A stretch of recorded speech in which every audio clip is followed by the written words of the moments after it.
આપ બધા મીડિયાના મિત્રો જાણો છો એ રીતે મોરબીમાં 2/8ના રોજ પાટીદાર જનક્રાંતિ સભાનું એક આયોજન કરવામાં આવ્યું હતું. આ સભાની અંદર ડિસ્કો દાંડિયા ક્લાસીસ છે એ એક સામાજિક દૂષણ છે અને એ સામાજિક દૂષણ સમાજમાંથી પૂર્ણ રીતે નાબૂદ થવું જોઈએ એ વાતને લઈને મોરબી પાટીદાર સમાજ બોડી સંખ્યામાં ભેગો થયો હતો અને એક જ અવાજે આ નિર્ણય કરવામાં આવ્યો હતો. સાથે સાથે આ જ વાત આખા એક ગુજરાતની અંદર અને દરેક જગ્યા ઉપર આ વિષય ખૂબ ચર્ચામાં લેવામાં આવ્યો હતો. મીડિયામાં અમને ખૂબ સહયોગ મળ્યો હતો આ બાબતનો.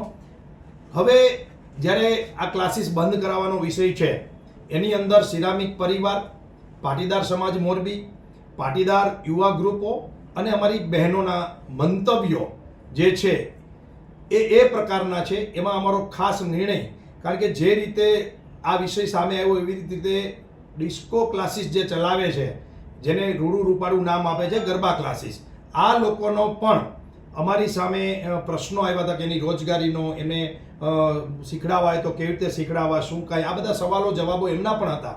તો આજે એમની મિટિંગ થઈ ગઈ છે અમારી 3:30 અને ત્યાર પછી અમે મીડિયાને બ્રીફિંગ કરીએ છીએ. અમારી વાત એ છે કે જે રીતે આ દૂષણ છે એને તમામના સહયોગથી તંત્ર, આ ચલાવનારા ક્લાસીસવાળા અને શીખડાવવાવાળા અને સમાજ બધા એક થાય તો જ આ દૂષણને નાબૂદ કરી શકાય. તો અમારી સ્પષ્ટપણે માંગણી છે, જે કાલે રાત્રે અમારી મિટિંગ થઈ હતી અને એના અનુસંધાને અમારો નિર્ણય છે. આ નિર્ણય વ્યક્તિગત મનોજ પનારાનો કે માત્ર અમારા 4 મિત્રોનો નહીં, સમગ્ર સિરામિક પરિવાર, પાટીદાર સમાજ, અમારી બહેનો દીકરીઓ સાથે પાટીદાર યુવાન ગ્રુપનો છે કે પાટીદાર વિસ્તારમાં કોઈ પણ જગ્યાએ ગરબા ક્લાસીસ ચલાવી લેવામાં આવતા નથી, એટલે કે ચલાવવાના નથી થતા. જો આવા કોઈ ગરબા ક્લાસીસ બળજબરીપૂર્વક, ખાસ કરીને જ્યાં પાટીદાર ડોમિટ એરિયા છે, એટલે કે રવાપર રોડ, એસપી રોડ, આવા જે એરિયાઓ છે અહીંયા કોઈ પણ જગ્યાએ ક્લાસીસ ચાલતા હશે તો એને બંધ કરાવવામાં આવશે અને એને ચલાવી લેવામાં નહીં આવે. અને જો કોઈ બળજબરીપૂર્વક આવા પાટીદાર વિસ્તારમાં ક્લાસીસ ચાલુ કરશે તો એનું પરિણામ એને ભોગવવું પડશે. અને પાટીદાર યુવાનો આ બાબતમાં સંપૂર્ણ રીતે સક્ષમ છે. કાયદો પણ હાથમાં લેવો પડે તો લેશે.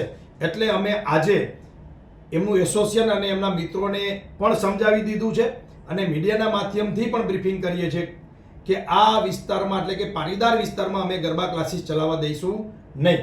બીજો જે વાત છે એ એવી છે કે ગરબા ક્લાસીસ જે છે એ ગેરકાનૂની રીતે કોઈ ચલાવતું હશે તો પણ એને સંપૂર્ણપણે બંધ કરાવવાની તાકાત મોરબીમાં પાટીદાર સમાજ સહિત તમામ સમાજના લોકો, તમામ મોરબીવાસીઓ પણ આમાં સહયોગ આપશે અને ગેરકાનૂની પ્રવૃત્તિ કરતા ક્લાસીસોને પણ મોરબીમાંથી તિલાંજલિ આપવામાં આવશે અને બંધ કરાવી દેવામાં આવશે. આવા કોઈ પણ અસામાજિક તત્વો આ પ્રકારનું કામ કરતા હશે તો એ મોરબીના લોકો પણ સહન નહીં કરે. ત્રીજી વાત છે કે કાયદાની ભાષામાં રહીને, કાયદાની પરમિશન લઈને, લીગલી જે ગુજરાત સરકાર અને ગૃહ ખાતાની અને પોલીસ તંત્રની જે ગાઈડલાઈન છે એ મુજબ કોઈ ક્લાસીસ ચલાવતું હશે તો એમાં પણ અમારી એ વાત છે કે તમારે પાટીદારોને ક્યાંય પણ પરમિશન આપવાની થતી નથી. પાટીદાર બેન દીકરી કે યુવાનો તમારા ક્લાસીસમાં રમવા આવે તો તમારે સંપૂર્ણપણે એને ના પાડી દેવાની છે. અને એની વૈકલ્પિક વ્યવસ્થા એ છે કે પાટીદાર નવરાત્રિ પહેલાં આ ક્લાસીસ જે શીખવાના છે પાટીદારોએ, એની અંદર અમારી છાત્રાલય જે છે બસ સ્ટેન્ડની પાછળ, ત્યાં આવીને પાટીદાર બહેનો આ ગરબા શીખી શકશે. બીજું, કોઈના રોટલા ઉપર પાટું મારવું નથી. જે આ શીખડાવે છે એ પણ આપણા જ છે, એટલે એમના ક્લાસીસમાં પાટીદાર બેન દીકરી યુવાનોને પરમિશન નથી આપવાની. પણ જો કોઈ સોસાયટી, કોઈ સાર્વજનિક પ્લોટમાં, કોઈ પોતાના વિસ્તારમાં, કોઈ પોતાના ફ્લેટમાં કે કોઈ પણ જગ્યાએ જો શીખડાવવા માંગે તો આ કોરિયોગ્રાફરને બોલાવીને, શીખડાવવાવાળી બેન દીકરીઓને, યુવાનોને બોલાવી અને અમારી પ્રીમાઇસીસમાં શીખડાવવાનું થાય તો અમે એને કોઈ જાતની કન્નડગત કે ના પાડતા નથી. એ સિવાય અન્ય જગ્યાએ લીગલી કોઈ ચલાવશે પરમિશન લઈને આ પ્રકારના ડિસ્કો દાંડિયા ક્લાસીસ, તો એને પણ સંપૂર્ણ જવાબદારી સાથે આ ક્લાસીસ ચલાવવાના રહેશે. કારણ કે મોરબીની તમામ સમાજની દીકરીઓ, તમામ ધર્મની દીકરીઓ એ આપણી દીકરીઓ છે. એટલે કોઈ પણ આ પ્રકારનો દાંડિયા ક્લાસીસ ચાલુ કરે તો એની સંપૂર્ણ જવાબદારી રહેશે કે કોઈ પણ દીકરી સાથે કોઈ પણ પ્રકારની છેડછાડ ન થવી જોઈએ, એના ભવિષ્ય સાથે ચેડા ન થવા જોઈએ, એમને કોઈ લુખ્ખો આવારા ફસલાવી અને એની સાથે એની જિંદગીની બરબાદી ન કરે એની જવાબદારી આ ક્લાસીસ ચલાવનારાની રહેશે. સાથે સાથે અમે એ પણ માંગણી કરીએ છીએ કે આવા ક્લાસીસોની અંદર પણ પાટીદારોને તો એન્ટ્રી આપવાની જ નથી, પરંતુ જે બહેનો દીકરીઓ શીખે છે એમની બેન્ચ અલગ રહેવી જોઈએ, ભાઈઓની અલગ, બહેનોની અલગ, સાથે સાથે એનો સમય અલગ, અને શીખડાવનાર જે છે કોરિયોગ્રાફર એ બહેનોને બહેનો શીખડાવે અને ભાઈઓને ભાઈઓ શીખડાવે. આ પ્રકારની મોરબીમાં પરમિશન લઈને બીજી જગ્યામાં કોઈ ચલાવશે તો એને પણ આ ગાઈડલાઈન ફોલો કરવી પડશે. આ સાથે સાથે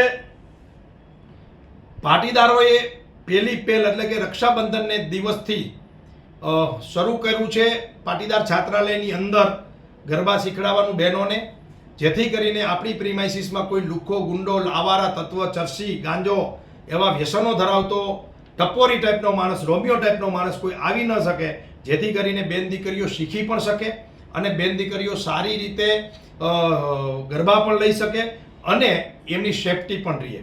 ફરીથી કહીએ છીએ, કલાના વિરોધી નથી, ઉપાસનાના વિરોધી નથી, ગરબાના વિરોધી નથી, એ તો ગુજરાતની ઓળખ છે ગરબા, પણ એની આડમાં અસામાજિક તત્વો કોઈ બેન દીકરીની જિંદગી ખરાબ કરતા હોય તો એક આગેવાન તરીકે એક સમાજના પાટીદાર સમાજની પણ જવાબદારી છે.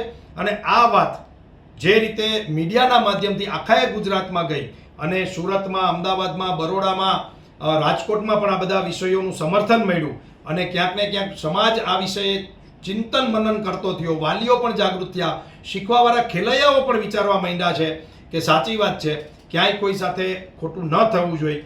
તો અમને તમારો ખૂબ સહયોગ મળ્યો. આજની અમારી 3:30 વાગે મોરબી ગરબા એસોસિએશન છે એમના તમામ મિત્રો સાથે મીટિંગ થઈ હતી. એમને આ બધી જ વાતોની જાણ કરી છે. મોટાભાગના મિત્રોએ હા પાડી છે. આમ છતાં પણ કોઈ પણ માણસ અમારી વાત માયનામાં નહીં આવે અથવા તો નહીં માને અને પોતાની તાકાતથી કે બળજબરીપૂર્વક કોઈ પણ પ્રકારનું આ વાતથી વિરોધમાં કૃત્ય કરશે તો પાટીદાર યુવાનો, પાટીદાર સમાજ, સિરામિક પરિવાર અને તમામ લોકો મોરબીના વિચાર કરશે એની સાથે શું થાય, અને જે કંઈ થાય એ એમની જવાબદારી રહેશે. અને જરૂર પડે તો કોઈ બેન દીકરી સાથે ખોટું થતું હશે, એ પછી કોઈ પણ સમાજની હોય, એ મોરબીની દીકરી એ આપણી બધાની દીકરી છે, એમ કોઈ પણ દીકરી સાથે ખોટો વ્યવહાર થશે તો કાયદો પણ અમે હાથમાં લેતા અચકાશું નહીં. આ અમારો આજનો વિષય હતો, આજની અમારી આ વાત હતી. મનોજભાઈ, કયા કયા વિસ્તારો પાટીદાર સમાજમાં તમે એને મનાઈ ફરમાવી છે અને અત્યાર સુધીમાં તમે કહો છો કેવી રીતે એને બંધ કરવામાં આવશે? પાટીદાર વિસ્તાર એટલે કે જ્યાં બહુમતીમાં પાટીદાર સમાજ છે ત્યાં કોઈ પણ પ્રકારના ગરબા ક્લાસીસ અમે ચલાવવા નહીં દઈએ. હા, પોતાની સોસાયટીમાં, પ્રીમાઇસીસમાં, સાર્વજનિકમાં અથવા તો કોઈ સ્કૂલનું કે બીજું મેદાન હોય એમાં પ્રી પ્લાનિંગથી કોઈ સોસાયટીના જ સભ્યો પોતાની પ્રીમાઇસીસમાં કોઈ પણ કોરિયોગ્રાફરને બોલાવી દીકરીઓમાં દીકરીઓ અને યુવાનોમાં યુવાન કે ભાઈઓ આવીને શીખડાવે તો એનો કોઈ વિરોધ નહીં રહે. પણ જે ગરબા ક્લાસીસને આડમાં ડિસ્કો દાંડિયા ચાલતા હતા એ પાટીદાર ડોમિનેટ એરિયામાં સંપૂર્ણ ચલાવવામાં નહીં આવે. બીજું, જ્યાં પણ ચલાવે મોરબીની અંદર, અમે તો ઈચ્છીએ છીએ કે મોરબીની સમગ્ર પ્રજા અમને આ વિષયમાં સાથ આપે, કારણ કે આ એક પ્રકારની ન્યુસન્સ છે, આ એક પ્રકારનું સામાજિક દૂષણ છે. આમ છતાં પણ ક્યાં એ કાયદાની પરિભાષામાં ચલાવે રહીને તો સંપૂર્ણ કાયદાની પરિભાષામાં ચલાવે ને મંજૂરી લઈને ચલાવે, અને એવી જગ્યાએ પાટીદારોની બેન દીકરીઓને કે યુવાનોને એન્ટ્રી ન આપે. એની જગ્યાએ અમે એની અલગ વ્યવસ્થા કરીએ છીએ કે એવા કોઈ લોકો હોય કે જેમને શીખવું જ છે તો એ ભલે પોતાની પ્રીમાઇસીસમાં શીખડાવે, વિસ્તારમાં શીખડાવે, પણ ત્યાં કોઈ પરમિશન આપવી નહીં. તમે કેવી રીતે ચેકિંગ કરવા જશો અને કેવી રીતે એને બંધ કરાવશો અને કેવી રીતે ખબર પડશે કે આ પાટીદારની દીકરીઓને એન્ટ્રી આપી છે? અમારું સોર્સિસ ખૂબ મોટું છે આ વિષયમાં. મોરબીની જનતા સાથે સાથે પાટીદાર યુવાનો અને બહેનો ખૂબ આ વિષયને લઈને જાગૃતતા આવી છે, અને જાગૃતતાના કારણે અમને બધી જ વિષયો અમારા સુધી પહોંચતા હોય છે. મીડિયાના માધ્યમથી પહોંચશે, સોશિયલ મીડિયાના માધ્યમથી પહોંચશે, અને અમે તંત્રને પણ આ વાત કરવાના છે કે અમારી આ માંગણી છે. અને સરવાળે તો કાયદો, તંત્ર એ લોકો માટે હોય છે, અને બહુમતીમાં લોકો વાત કરતા હોય તો એ તંત્રોએ માનવું જોઈએ. તમે જોવો છો કે પાટીદારની જે સભા હતી, બંધ કેવી રીતે કરવા જશો? પાટીદારની જે સભા હતી, કહું છું, એની અંદર તમામ પક્ષના લીડરો હતા, તમામ સમાજે સમર્થન આપ્યું છે. અને બંધ કરવા કેવી રીતે જઈશું, પહેલા હાથ જોડીને વિનંતી કરશું, અને હાથ જોડીને વિનંતીથી નહીં માને તો કાયદો હાથમાં પણ લેવો પડે તો લેશું. એટલે આ તો ભાઈ કોઈને કાયદો જ તોડવો છે અથવા તો નિયમોનું માનવું જ નથી, અથવા તો બેન દીકરીઓની વિષયની અંદર કોઈ પણ પ્રકારની બાંધછોડ કરવામાં નહીં આવે. મોરબીની કોઈ પણ દીકરી માટે અમે કોઈ પણ લુખ્ખાઓ સામે લડી લેવા તૈયાર છીએ.